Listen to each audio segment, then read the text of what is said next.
So just wanted to hop on here with you guys quick. We're gonna go over some support, resistance, trend lines. Um, we can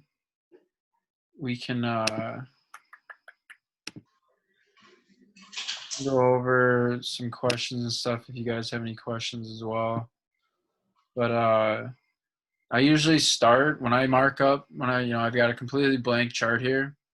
So when I first start marking up my charts, I usually go out to like the 1 hour or the 4 hour, and I'll start marking up from there. You can use the rays, just like right here. You can use a ray, or you can use a horizontal line, which will bring it, all the way across the board from start to finish of wherever your chart ends. But for me, I tend to use on the higher time frames, I'll use the horizontal lines. And you can, I have these in purple, but you can color them however you want. Down here, you just change the color. You can change the thickness of it. So I know some people will use thicker lines for the higher time frames. They'll make it a little bit thicker just to kind of, make an indication that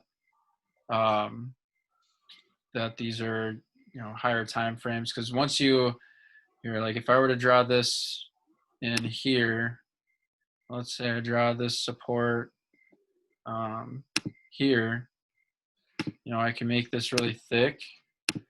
And then let's say I draw another one here, or sorry, no, let's back up. So if I go from the 4 hour down to like the 15 minute, I can draw another one here and make this a little thinner. Now, when I scroll out, like I can see, or if I go down to like lower time frames, I can see like, okay, this is my hourly support, and this is my 15 minutes, resistance or support. It kind of helps me it can help you to differentiate which time frame you drew this up on, because on these smaller time frames, it kind of looks like this kind of broke through here a little bit. Yeah. But on the hour, that's where the candlestick closed. So that's where we drew it on the hour, or the 4 hour, I guess, because that's where the candlestick closed, right here. But when I draw up mine, I always go out to the 1 or the 4 hour, like I said. Oops. I like to just kind of leave mine the same. Another thing you can do is you can add text to it. So like I could draw like a 4 hour support.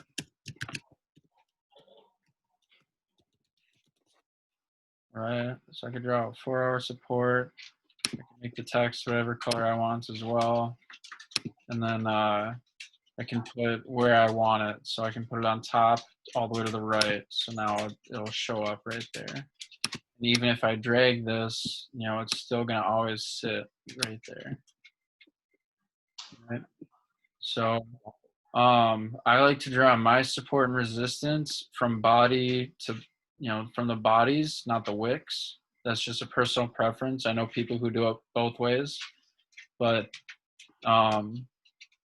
when I start to mark up my support and resistance, I usually start at the 4 hour. So I can mark this, this is an old support, but, and it came back up through it, but that doesn't mean that it's always going to come through it. So like this could make its way back up, and it could test that as a resistance, even though it used to be a support. So I'll draw one there.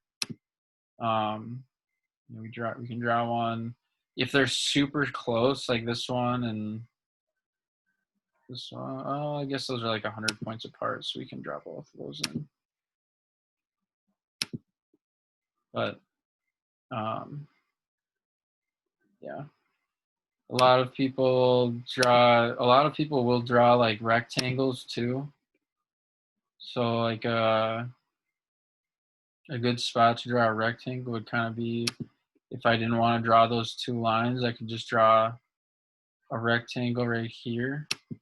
And that kind of gives me this whole zone. Well, I'll probably make it like that.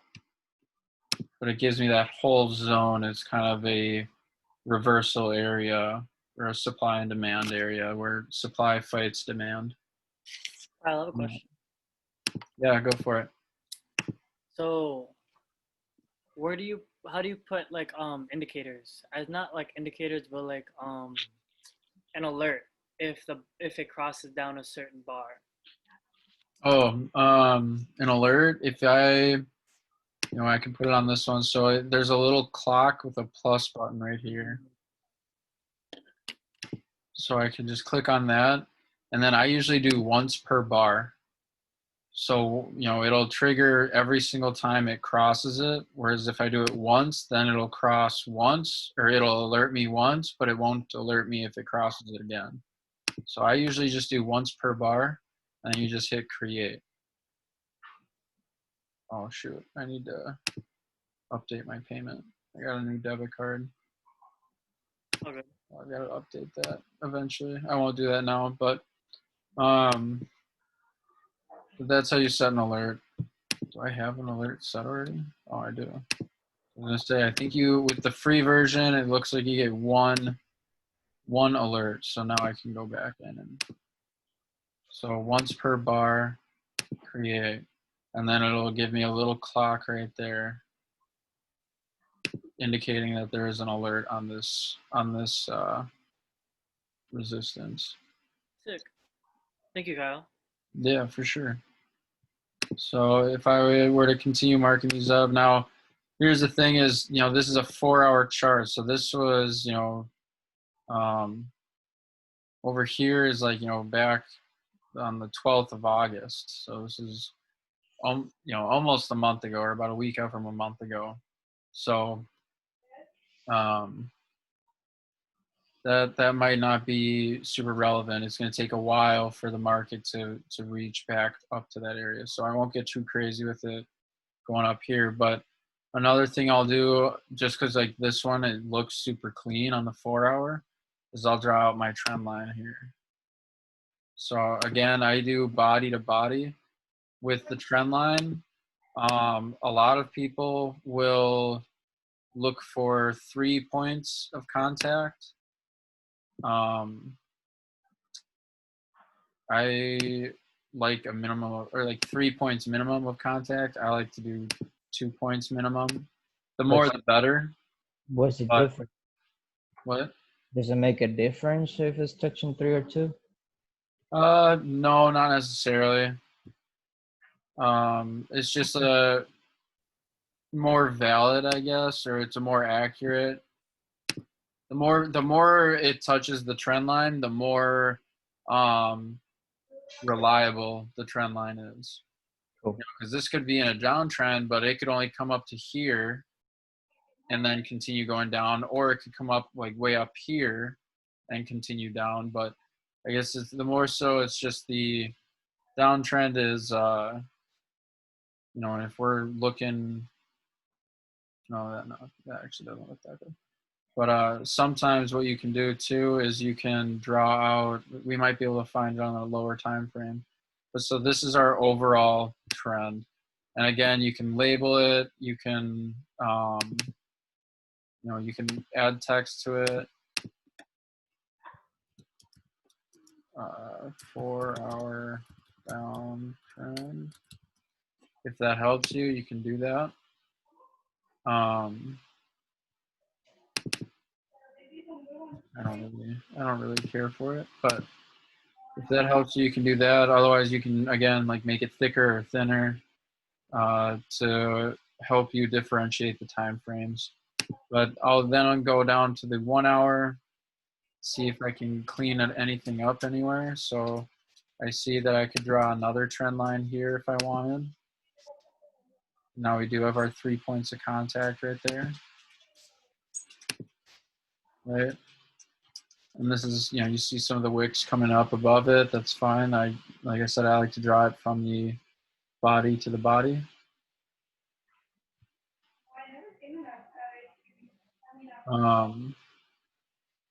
This one should be cleaned up a little bit more, but so now we've got a couple trend lines on the higher time frames. Now, for me personally, because a lot of times when I'm looking for entries, for me personally, I will switch to using the raise for my support and resistance on this here.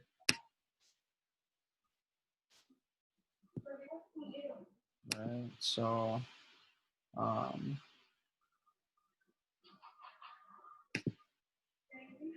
so this I'm going to draw in here. I like this one because it broke through, came back and it retested it, and it didn't break through. It back down to the downside instead it came up.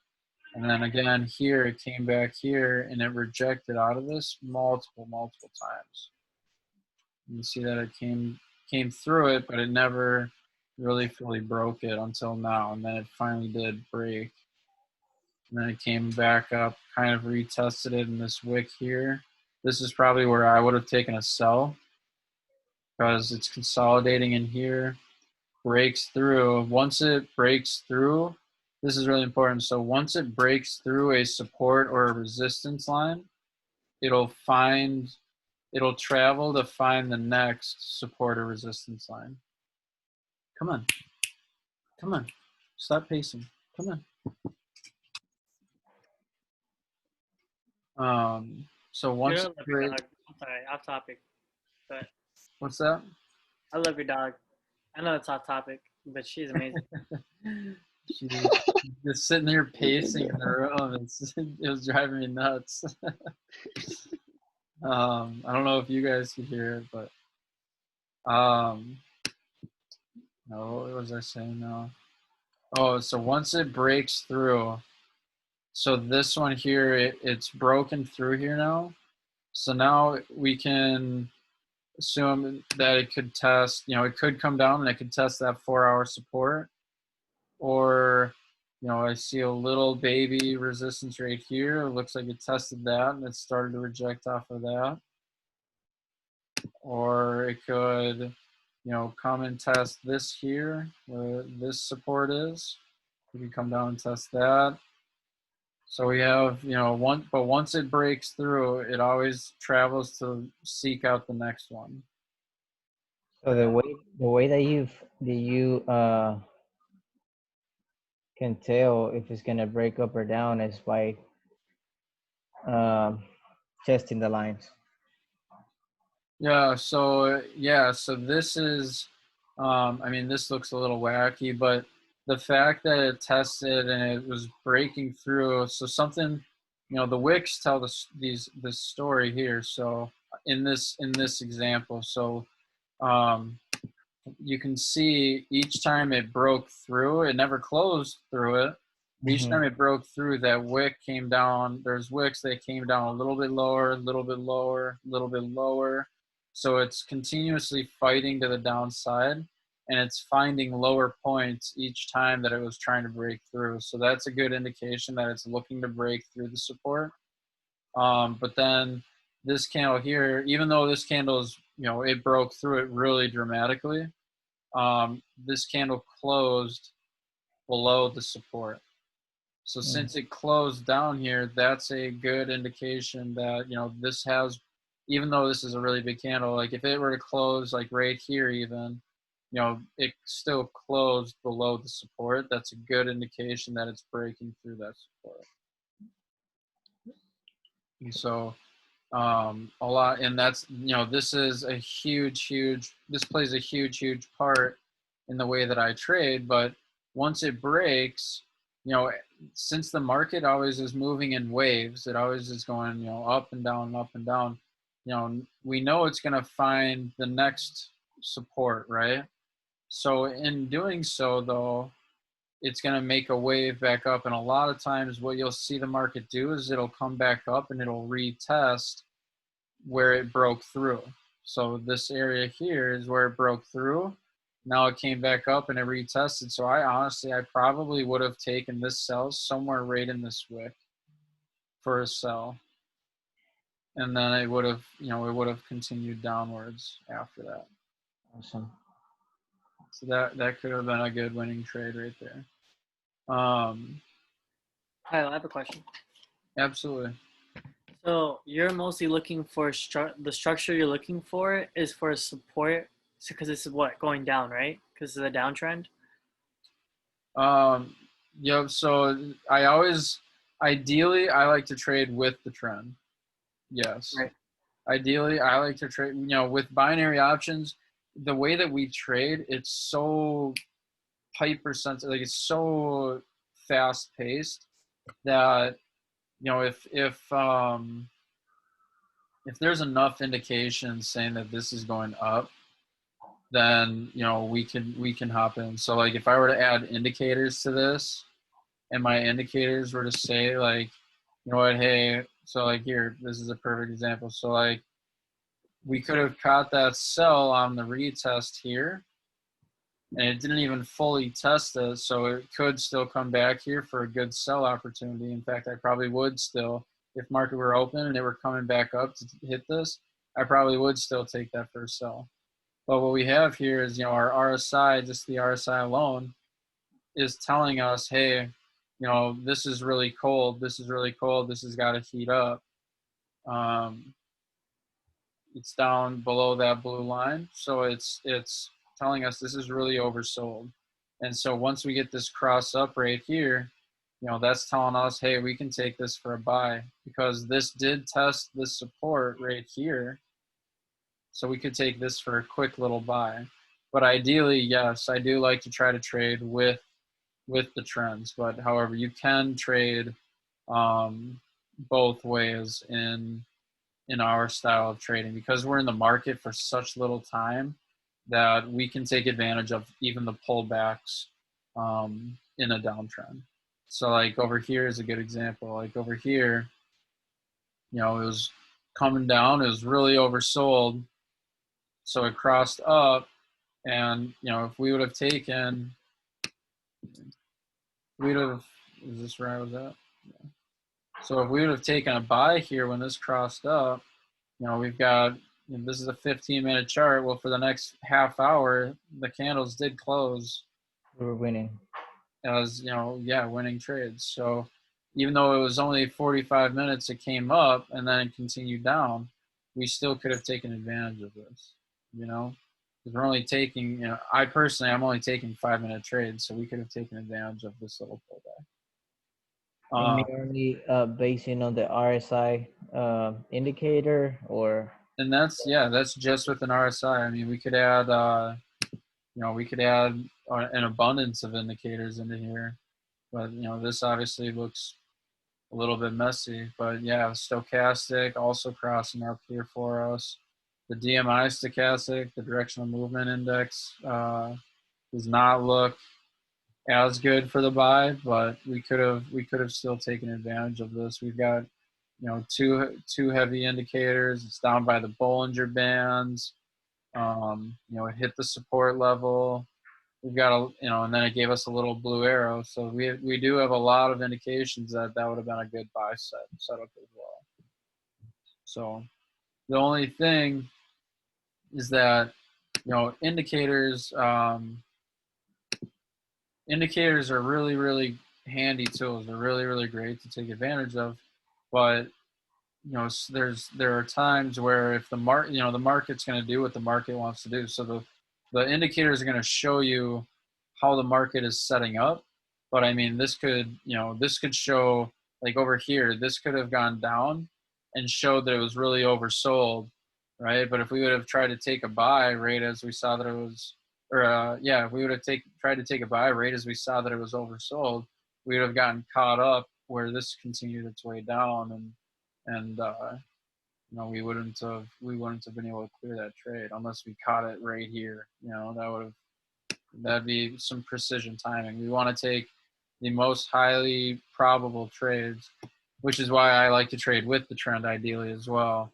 When something's finishing up a pullback or on a downtrend, when it's finishing up a pullback up, then that's a great time for me to want to take a sell. So like, this is moving up, and I mean, it's over the 50 mark even. It's at, 52, 53.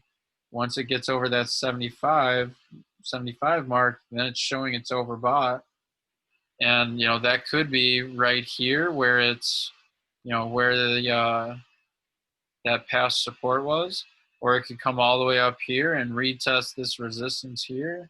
But, by then, we're looking for that cross back down to verify that this is going to be a sustainable resistance, and we're going to, then we would just continue to ride it down.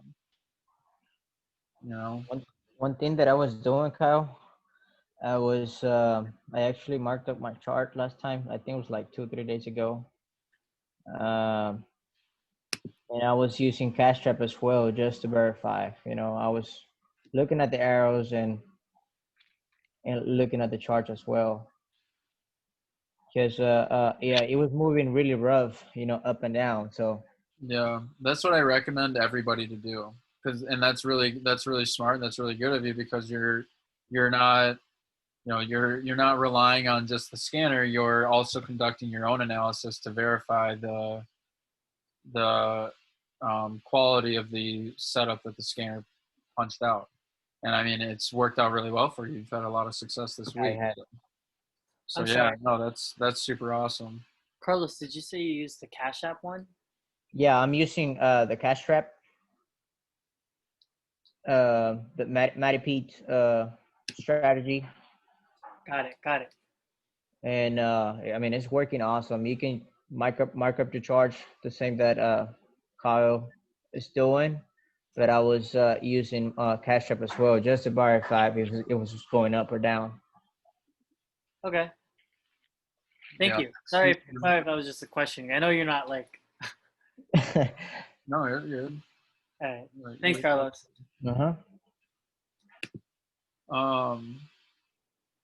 But yeah, this is just personally how I mark mine up. There's no,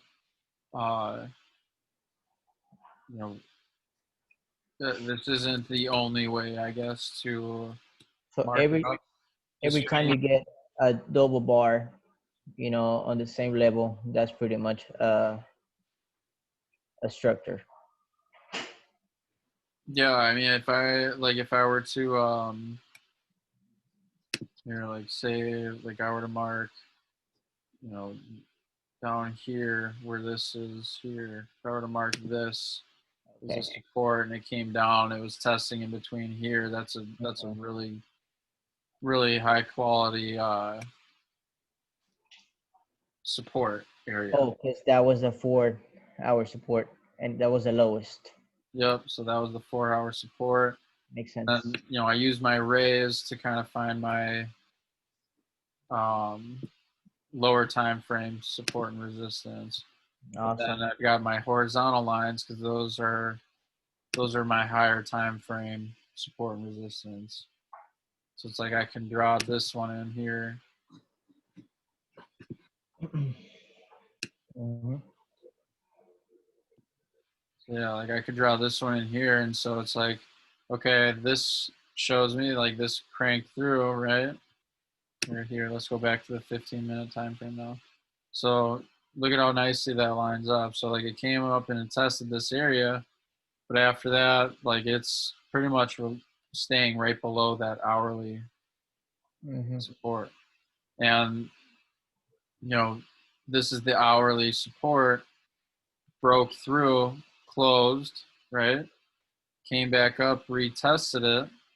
We could have taken this little move. Even though this came back up, this is a 15-minute chart, we take 5-minute trades. So for that, even though it retested it here, right, it still came down for a half hour. So we could have taken that trade right at the retest and taken this down and taken it down right in this little area here. Awesome. That would have been a winning trade. We may have had to roll it over if we got caught up in this wick, but when that 15 minutes was up, when this 15-minute candle was up, we would have been able to clear it, right? So yeah, I mean, just the more you, as long as it's easy for you to see, you know, make sure to, you know, for me, I just know my purple lines are my higher time frame support and resistance lines. You know, for me, that just helps me to see it. And then I know that my black lines, I know that those are my 15-minute support and resistance rays. So like when I'm dialed in down to like this here, you know, I can see, okay, here's where the hourly support or the hourly resistance is, or the 4 hour, and then here's where, you know, I have a 15-minute one, you know. So it's yeah, that's just how it helps me. That's just how I like to see it. Like I said, there's a lot of different options. So like you could, you know, you can add text to it.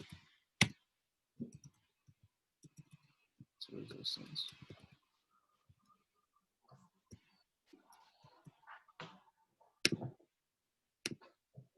Right. So we got, oh, it's on that side.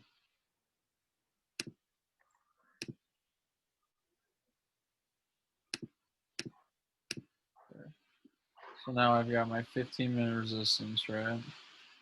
And then I can do this one. This one I think we drew on the 1 hour, so I can do 1 hour. This.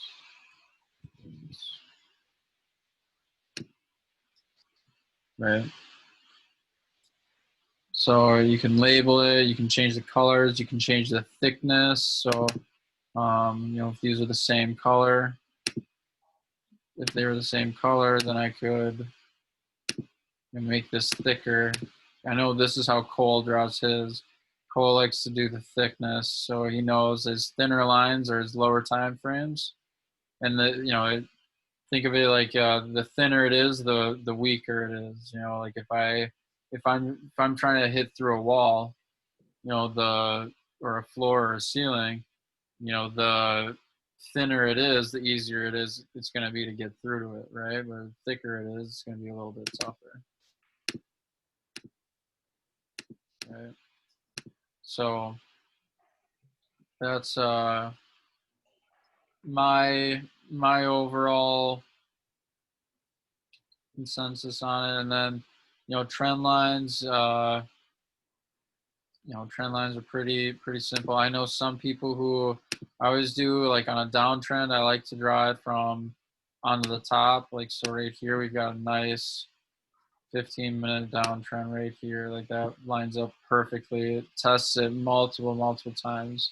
You can see like where it just completely right here just completely rejects off of it. But you know, If by any chance one of those candles will close on top of the trend line, is that a sign that it's gonna go up?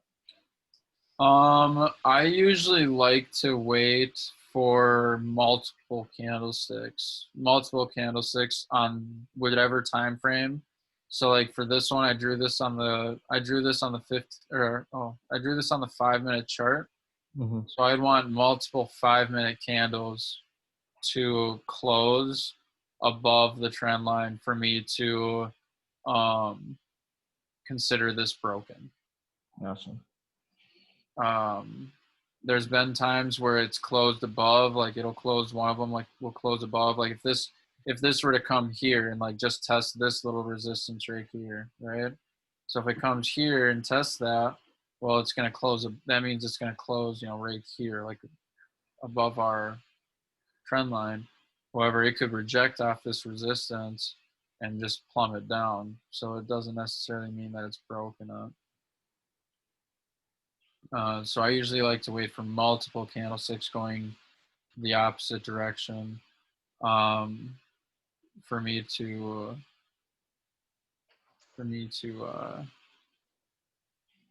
feel like it's broken that structure. I'll go to another pair here. I want to try to show something else here as far as trend lines go. So if I go out to the 1 hour, EA has been looking ugly. Let me try to draw this here. No, that's not really trending very well. Okay, so let's do EU then. So EU, you can see like if we just start this here, got a good uptrend going right here, right? So we got a good uptrend on the 4 hour, but I could go into here. I could be like, all right, well, on the 15-minute, we got sort of a downtrend here. Even that's not super pretty, but you guys kind of get the gist. So what we can do, I want to find a good one here for everybody. Okay, so this is a very dramatic downtrend, but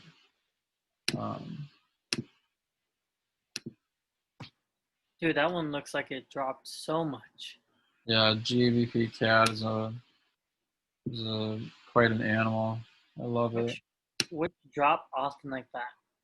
Huh? Most often compared to others. What's that? Which ones drop the most often like that? That all depends on what's going on in the market. The exotic pairs tend to move pretty dramatically, pretty rapidly, which are like which are mainly pairs that are tied to like the Australian dollar, or just kind of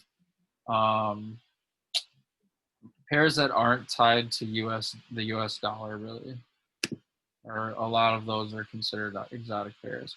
But so we have our downtrend here on GBP CAD, right?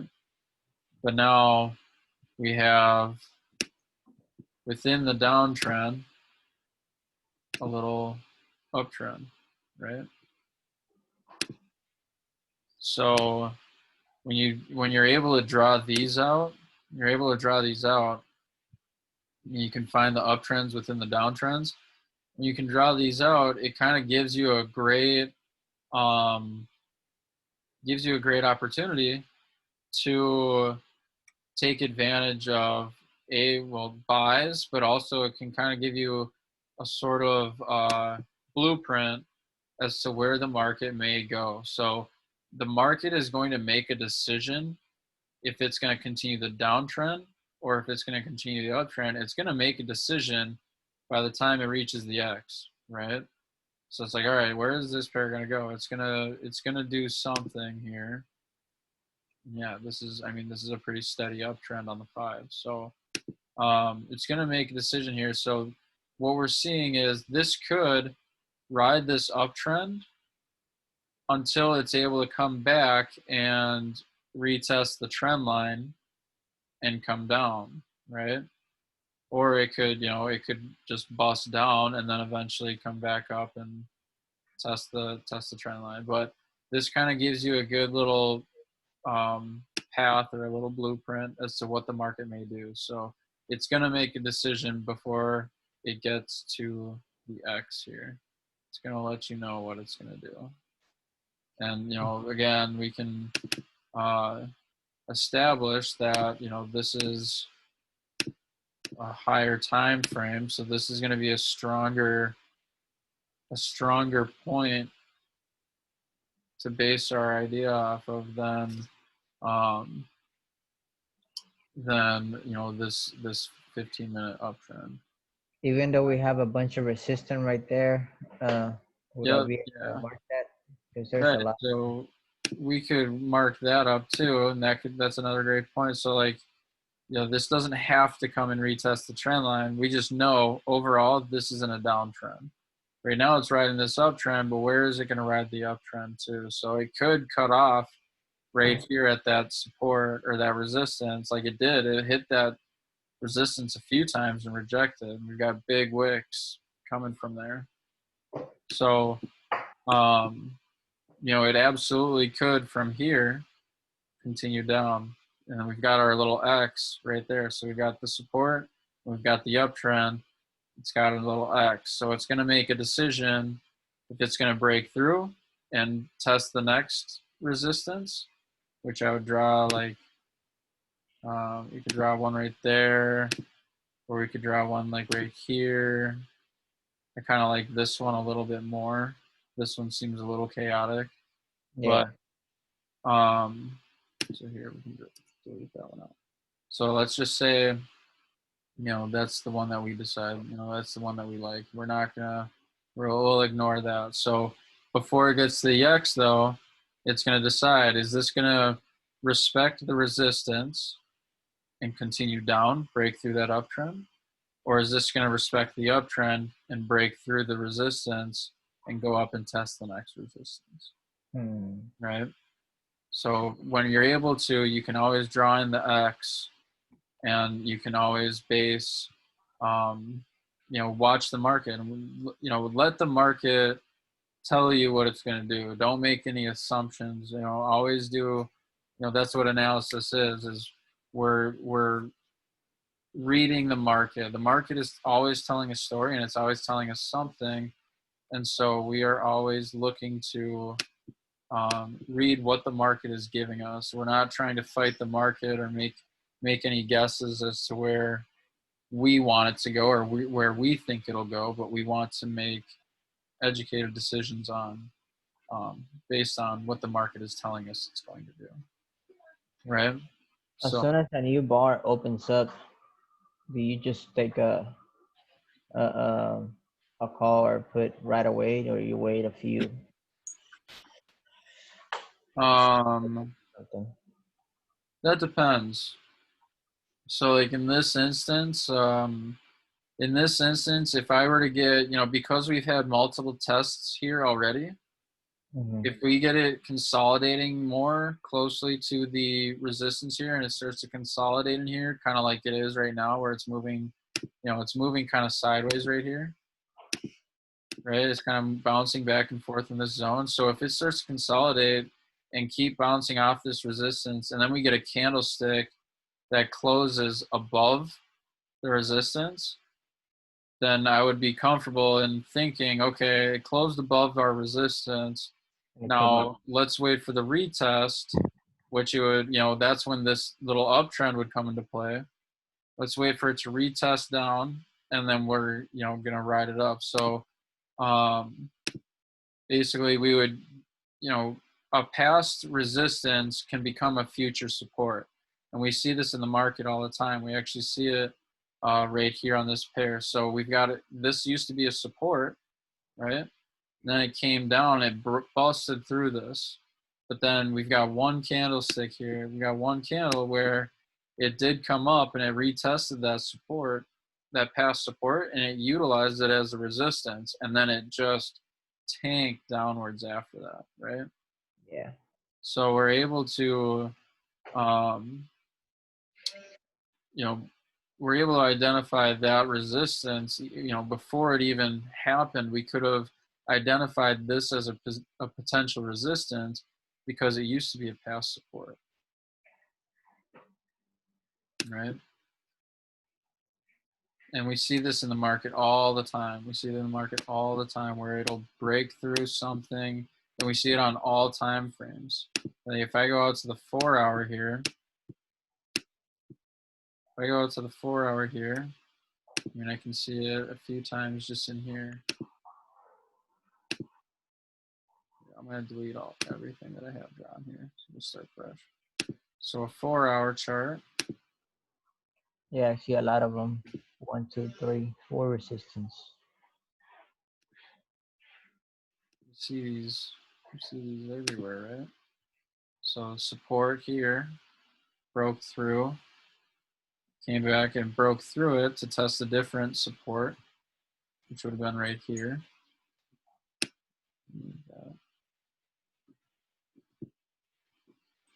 So barely tested that.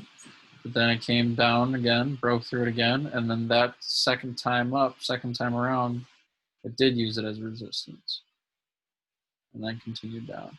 Same thing over here, support, heavy rejection, broke through, tested it again here, came down, tested it again here, broke through it, broke through it, broke through it, but then later on came, tested it again here as a resistance, broke through it, and then tested it as a support, and then multiple other times too. So we do see this all the time. So we could see it, we could see this come up, test this again as a resistance potentially, but that's, again, that's where we don't make the assumption that it's going to automatically do that. We definitely, we dial in our analysis to make sure that what we're seeing is actually happening.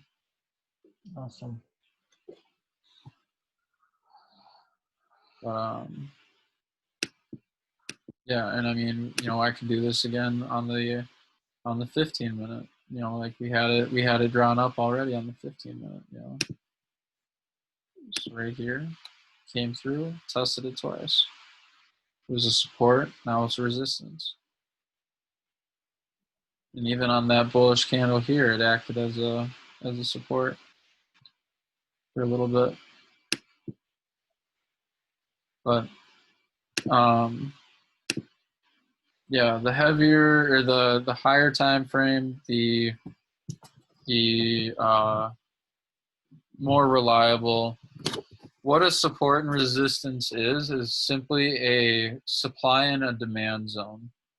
So when the market was up here, right? If we just take this little price point right here. So when the market's up here, we've got a lot of investors in this currency pair saying, this is at a high point. You want to sell when it's high. So they're going to sell their positions off right now when it's high, right? And that's going to drop the value of this currency pair because there's more supply coming into the market than there is demand for it. But then eventually there's going to come a point where buyers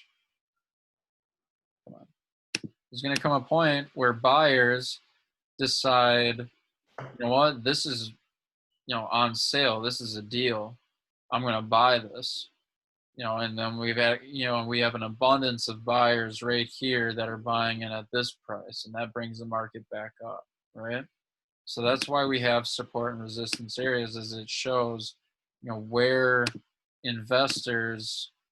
Sorry, I can't search that, but I can search by title, actors, year, and categories like romantic or sci-fi. All right. You're on, Kyle. That was Casper, bro. Yeah. Geez, I don't even remember what I was saying now. Support floods. Oh, sheesh. That totally lost me.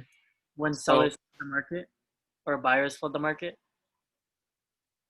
Yeah, but okay, so like the support and resistance areas are where they identify price points where investors are attracted to, that investors are attracted to. So like, right here proved to be a price point that, buyers were really attracted to this currency pair, and so they bought it. But then when it breaks through, it comes and breaks through. Now it's like, all right, sellers. So now buyers are starting to get in. So buyers get in, and sellers now are finding this price point to be attractive. So they're going to sell it here because that's, where that's, again, where a price point where they found that that would be a good time for them to sell their positions off, or for them to get in for sell positions. Cool. So it's all supply and demand. It all revolves around supply and demand. Attractive price points is support and resistance identifies attractive price points for traders and investors.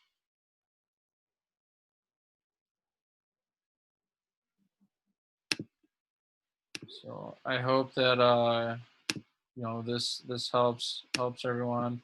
I know that, like, especially like when you're brand new, like this can look crazy.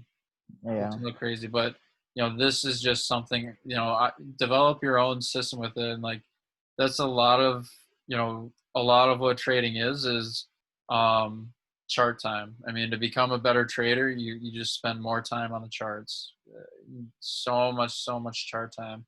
For me personally, so the first currency pair I ever dialed in on, for all new traders, we recommend, a lot of the experts, they recommend focus on one currency pair, learn the way that it moves. So for me, that was EuroCAD. And I literally went out to the weekly chart on EuroCAD. So this is, the beginning of time. This is back in, 04, 05. And I literally marked up every support, resistance, trend line, everything on the weekly time frame. And I marked up all of it, every trend. So like I'd mark this one. Oops, those are thick. That's real thick. Let's do that. So then I could, but then like I'd also mark, this one,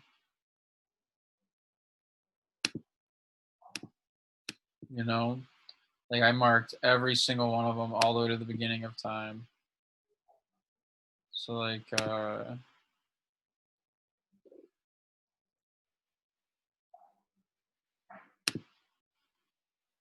one, then you can see like it broke out. And same thing, actually, so that's something I didn't go over. So I know this is a weekly time frame, but this works in this instance. So, well, it kind of works in this instance. But so when it does break, when, you do get that break. So for me, like I said, I like to see multiple candlesticks. So this could have broken through like it did, but then the next week it could have came back, and on these down candles here, it did test it, right? It could have, but that next one, this bullish one, it could have, continued down. It could have continued the downtrend, but it continued up. So that to me is telling me that it's broken the trend. So, I could have waited for it to come down and test this area again as a support, or, dialing into other time frames. I could have found a support or resistance area that I liked for the buy on that pair, and we would have ridden this part up here. This is a weekly time frame, but if you just think about it on smaller time frame charts, that's what I would have looked for. And I mean, even on a weekly, we could have taken this on a long term, a swing trading position, and we would have caught, we would have been able to catch,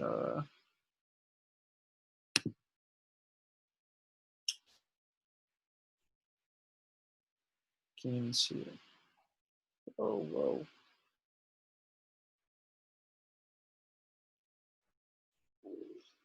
We would have caught 663.5 points. We would have caught about 66 pips on that move.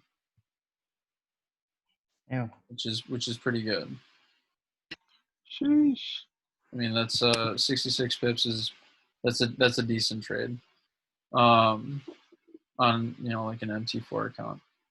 But I mean, that's on binary, obviously that's an insane amount. I mean, I wish we could clear all of them by 600 points plus. But that's why I stick to what I stick to. I don't do any of the longer term stuff really. But we do have that as something that happens in the market as well. So if I have my downtrend, a lot of times when it does break, you'll see it retest the downtrend line and then make its continuation upwards. A lot of people also, they like to draw zones. So I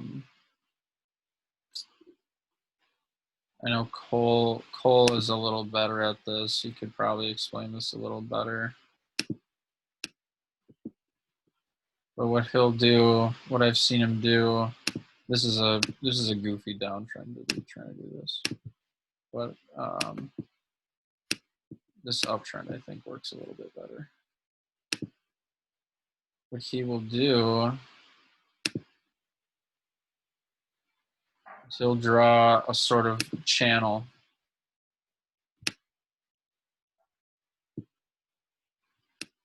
For his trends. So like he knows it'll bounce back and forth on this uptrend in between these two lines.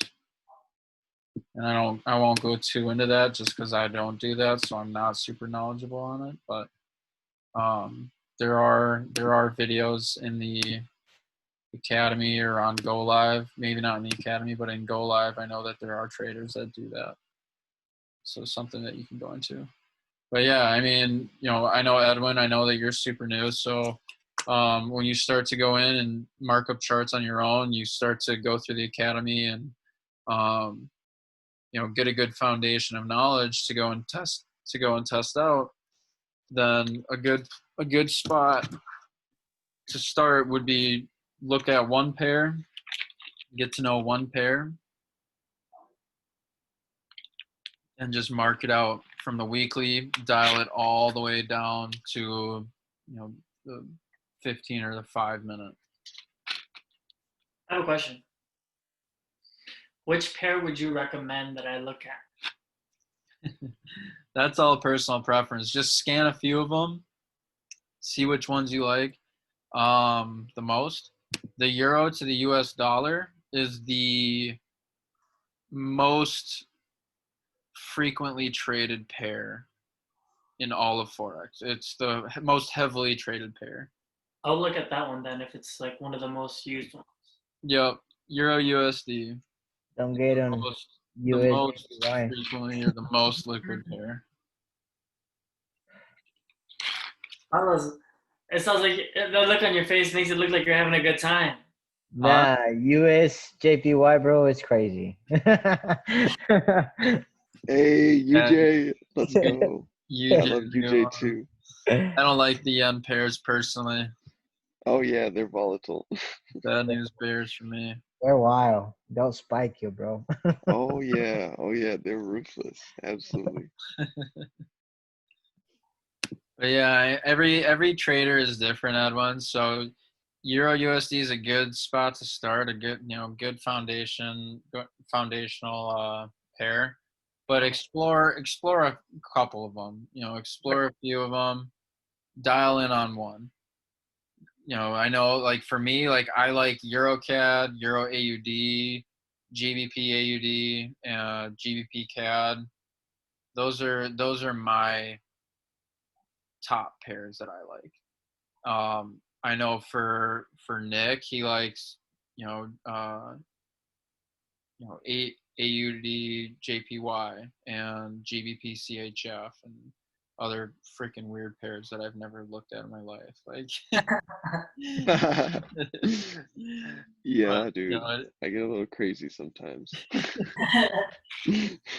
But it's all a preference. It's all, there is no right or wrong pair. It's just what pair do you like the movement on, or like what pair do you see best, and that's going to be different for everybody. That's going to be different for, me, you, and Matt, and everybody who trades. So Sick. What's that? So that's sick. Yeah, man, it's a lot of fun. The trading's a lot of fun. But other than that, do you guys have any like questions, or is there anything that I didn't go over that you'd like for me to go over? Honestly, I'm gonna be completely honest. Everything you went over was new for me. So like, if you tell me something else that's new, I probably wouldn't have heard it before.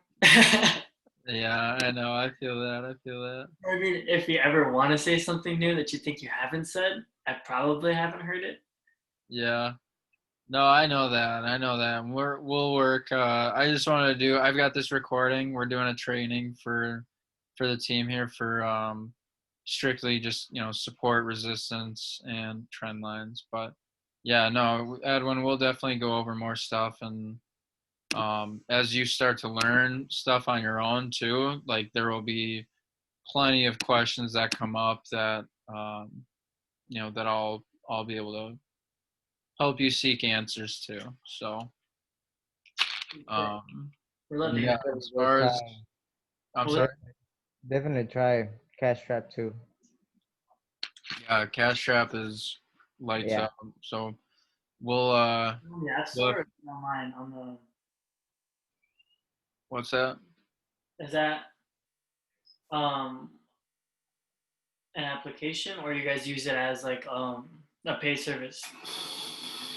Hourglass is a scanner that the company offers. I can show it to you quick here.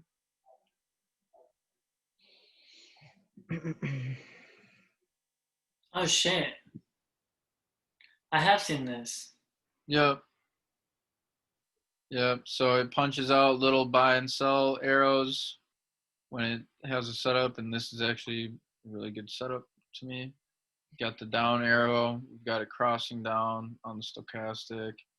It's close to overbought on the RSI as well. So I would have taken that setup. I like that setup. But market's closed. Every 5 minutes you get a new arrow too. What's that?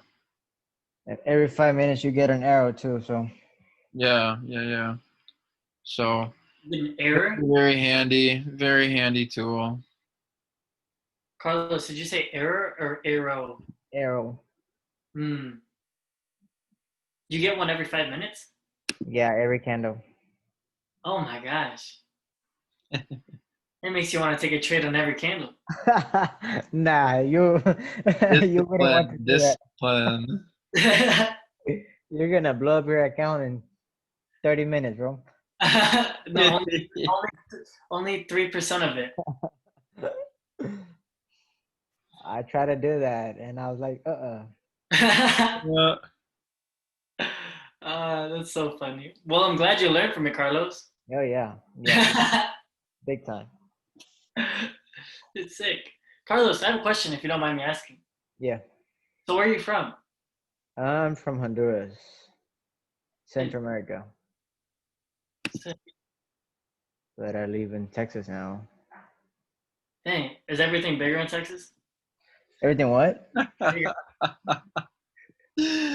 I'm gonna stop recording it here. No, I didn't mean it that. I meant like literally. No, I meant like the buildings and everything.